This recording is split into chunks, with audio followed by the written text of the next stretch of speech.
शहर की हलचल भरी सुबह में एसपी रागिनी सिंह अपने ऑफिस के केबिन में बैठी थीं, जहां टेबल पर पुराने केस की फाइलें धूल जमी हुई थीं।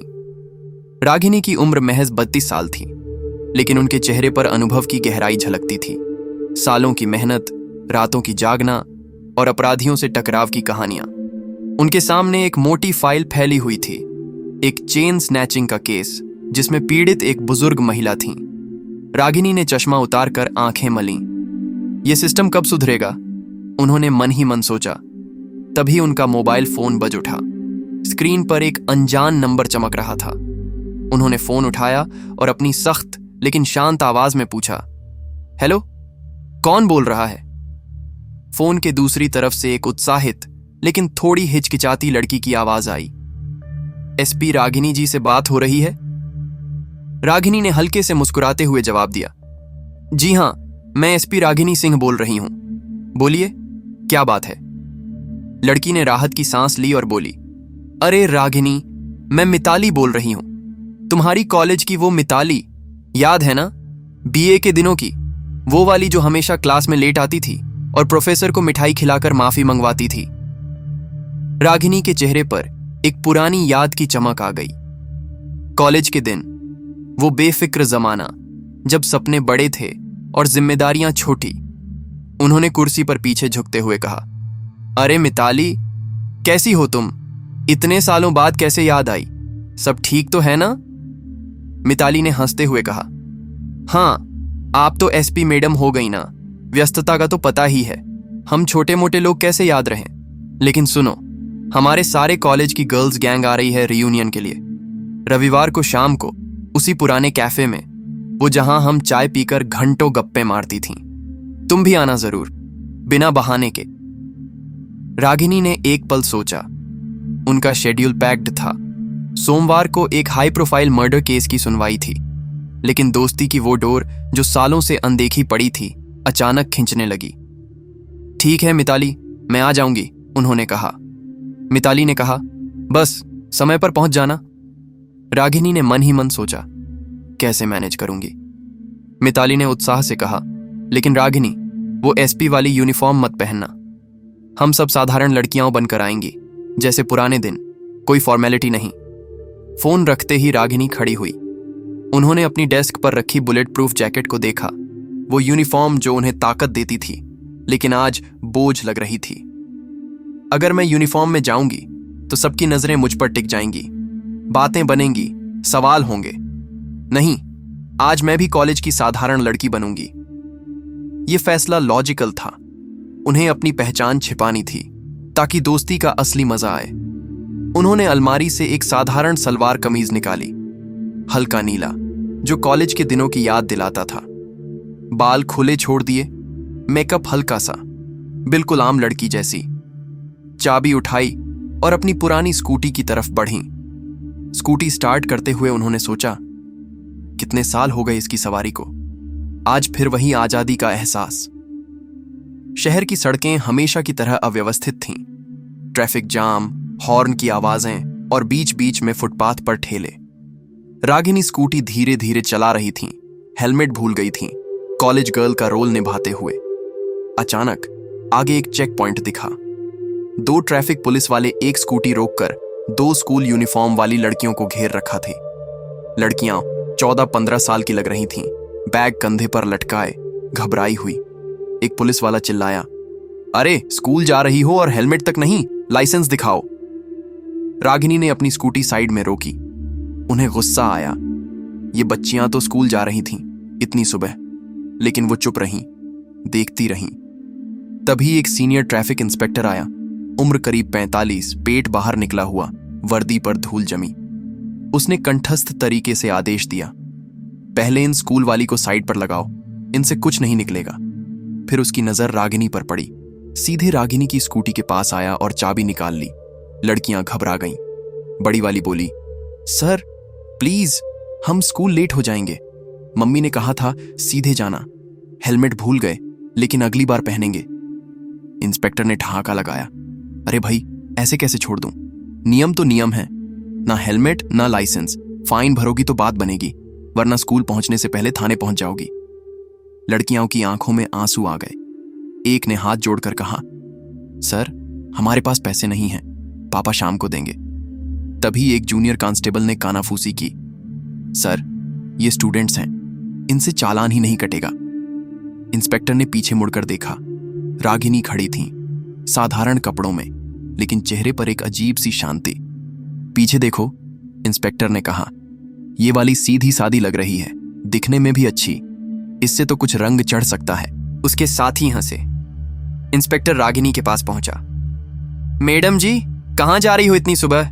हेलमेट कहां है? स्कूटी बिना हेलमेट, ये तो ट्रैफिक नियमों का मजाक है। रागिनी ने शांत स्वर में कहा, सर सॉरी, भूल गई, लेकिन आप चाबी कैसे निकाल ली? मैं फाइन भरने को तैयार हूं, रसीद काट दीजिए। सभी पुलिस वाले जोर से हंस पड़े। जूनियर ने कहा, वाह सर, ये तो बहुत स्मार्ट बन रही है, कानून की पढ़ाई कहां से की? इंस्पेक्टर का चेहरा सख्त हो गया। वो रागिनी के करीब आया, गुस्से से लाल आंखें चमकाते हुए, देखो लड़की, हमें कानून मत सिखाओ, या तो फाइन भरो, सिर्फ 5,000 दे दो, नहीं तो फिर थाने चलो, वहां सिखाएंगे सबक। रागिनी चुप रही। उनके मन में एक तूफान उठ रहा था। ये वही लोग हैं जो समाज की रक्षा का दावा करते हैं, लेकिन आम आदमी के साथ तो जानवरों जैसा सलूक। कानून कहता है सबूत चाहिए। उन्होंने चुपके से अपना मोबाइल ऑन रखा, सब वीडियो रिकॉर्डिंग हो रहा था। इंस्पेक्टर ने फिर कोशिश की, इस बार मीठे लहजे में। वो रागिनी के कान के पास झुका, सांसों की बदबू फैला दी। तुम तो खूबसूरत भी हो, चलो मैं स्पेशल छूट देता हूं, 5,000 दे दो, चाबी ले लो और निकल लो, थाने का झंझट नहीं। रागिनी के मन में घृणा उमड़ आई। ईमानदारी का क्या हुआ? यह वर्दी का दुरुपयोग है। उन्होंने साफ कहा, सर आप जैसे पुलिस वालों की वजह से आम आदमी का पुलिस पर भरोसा उठ गया है, यह रिश्वत मांगना अपराध है। इंस्पेक्टर का चेहरा तमतमा उठा। उसने चिल्लाया और रागिनी को जोरदार थप्पड़ जड़ दिया। गाल पर जलन हुई, लेकिन रागिनी हिली नहीं। तुझे लड़की समझकर समझा रहा था और तू मुझे लेक्चर दे रही है। इंस्पेक्टर ने उनका हाथ पकड़ लिया, कसकर, जैसे कोई अपराधी हो। चल थाने, वहां तेरी सारी हेकड़ी निकालेंगे। 2 अन्य कांस्टेबल दौड़े आए। एक ने रागिनी का दूसरा हाथ पकड़ा, दूसरे ने स्कूटी की चाबी छीन ली। रागिनी ने विरोध नहीं किया। उनकी आंखों में आग थी, लेकिन चेहरे पर शांति, जैसे एक शेरनी जो शिकार का इंतजार कर रही हो। यह सब रिकॉर्ड हो रहा था, उन्होंने मन में कहा, सबूत मिल जाए बस। पुलिस की जीप में बैठाते हुए इंस्पेक्टर फिर चिल्लाया, घूर क्या रही है? तू कोई कलेक्टर है क्या, या एसपी? रागिनी ने कुछ नहीं कहा। जीप शहर की गलियों से गुजरी। लोग देख रहे थे, लेकिन कोई बोला नहीं। आम आदमी का डर। थाने पहुंचते ही इंस्पेक्टर ने ड्रामा किया। थाना एक पुरानी हवेली जैसा था। दीवारें काली पड़ी, फर्श पर कागज बिखरे, हवा में सिगरेट और पान की महक। हर टेबल पर पुलिस वाले फैले हुए, कोई फाइलों में सिर झुकाए, कोई मोबाइल पर रील्स देखते। एक कांस्टेबल ने चिल्लाया, नई कैदी लाई है सर, ट्रैफिक उल्लंघन, लेकिन ये तो बागी निकली। रागिनी को सीधे लॉकअप में धकेल दिया गया। लोहे की सलाखों के पीछे अंधेरा था, सिर्फ एक बल्ब की रोशनी। अंदर एक महिला बैठी थी, उम्र करीब 40, साड़ी फटी हुई, चेहरे पर थकान की लकीरें। वो कांप रही थी। रागिनी ने शांत स्वर में पूछा, आंटी जी आप यहां क्यों हैं? क्या हुआ? महिला ने आंसू पोंछते हुए कहा, बेटी मैं तो शिकायत करने आई थी। मेरे पति ने घर में मारपीट की, नशे में, लेकिन यहां के एक कांस्टेबल को पैसे देकर आ गया, अब मुझे ही डाल दिया। कहते हैं मैंने झूठी शिकायत की, बाहर निकलूंगी कैसे? रागिनी का दिल पिघल गया। यह सिस्टम उल्टा हो गया है, पीड़ित को सजा, अपराधी को रिहा। उन्होंने महिला का हाथ थामा। चिंता मत कीजिए, सब ठीक होगा। मन में प्लान बन रहा था, डीएसपी को कॉल करना था, लेकिन अभी इंतजार। तभी बाहर हलचल मच गई। डीएसपी राजेश वर्मा का आगमन हुआ। 50 साल के आसपास, सख्त मिजाज, लेकिन रागिनी के पुराने मेंटर। सभी कांस्टेबल सैल्यूट मारने लगे, टेबल साफ करने लगे। डीएसपी ने लॉकअप की तरफ देखा। उनकी नजर रागिनी पर पड़ी। चेहरा सफेद पड़ गया। रागिनी, एसपी रागिनी सिंह, आप यहां? डीएसपी ने दरवाजा खुलवाया। इन्हें तुरंत बाहर निकालो, ये कोई साधारण लड़की नहीं है, ये हमारे हेडक्वार्टर की एसपी हैं। थाने में सन्नाटा छा गया। इंस्पेक्टर का चेहरा पीला पड़ गया, पसीना टपकने लगा। सर, ये हम तो, वो हकलाने लगा। रागिनी बाहर निकली, सीधी कमर, आंखों में विजय की चमक। उन्होंने मोबाइल निकाला और प्ले किया। रिकॉर्डिंग चली, थप्पड़ की आवाज, रिश्वत की मांग, सब साफ।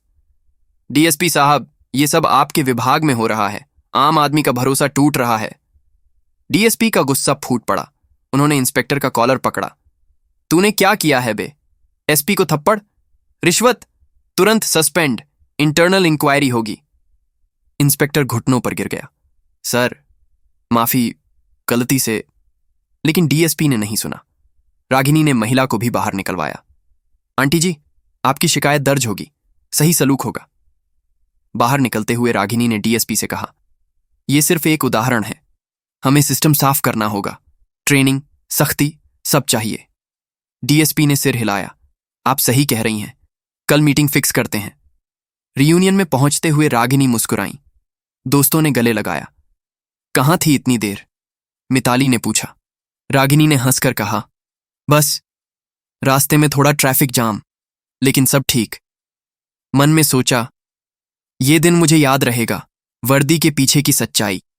और कॉलेज की चाय की चुस्की लेते हुए वो नई शुरुआत की कल्पना करने लगी।